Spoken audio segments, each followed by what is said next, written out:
रायगडमध्ये राष्ट्रवादी काँग्रेस ॲक्टिव्ह मोडमध्ये दिसतीये। खासदार सुनील तटकरे यांच्या उपस्थितीत बैठक संपलेली आहे। पदाधिकाऱ्यांकडून आढावा घेण्यात आलेला आहे। शिवसेनेच्या प्रस्तावाची खिल्ली उडवल्याची माहिती आहे। राजकीय हिशेब चुकता केला जाईल, सुनील तटकरे यांचा शिवसेनेला अप्रत्यक्षपणे टोला आहे।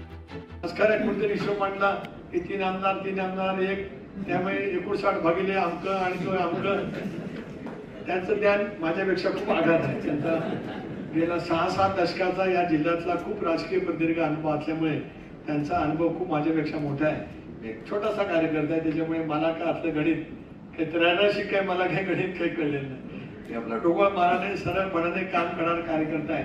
त्यामुळे हा नवीन काहीतरी प्रस्ताव कुणीतरी मांडल्याचं वर्तमानपत्रात पाहायला मिळालं आणि असे प्रस्ताव कधी युती ते नसतातच। ठीक आहे ना, त्याच्यातलं सोयीचं असेल, कोणाला काय असेल त्यातलं ते काय त्या ठिकाणी प्रत्येकाने मांडण्याचा प्रयत्न जरूर करावा, तो त्यांचा हक्क आहे। आम्हाला आमची ताकद आणि आमचा हक्क या दोन्ही गोष्टी पूर्णपणाने माहिती आहेत आणि ते घेऊनच या निवडणुकीला मी सामोरं जाणार आहे। त्याच्यात कोणाच्या मनामध्ये ती मात्र शंका नसते। कारण त्या पद्धतीने आपण युतीच्या बद्दल माझी सर्वांनाच विनंती आहे की आपण काही भाष्य करू नये। पक्ष जे ठरवत त्या पक्षाच्या भूमिकेबरोबर ते आपण आहोत, ही भूमिका ठेवूनच करावी।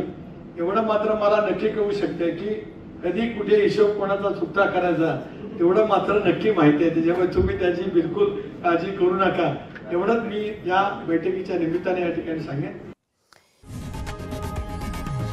लोकशाही मराठी ऐका, पहा, जागरूक रहा।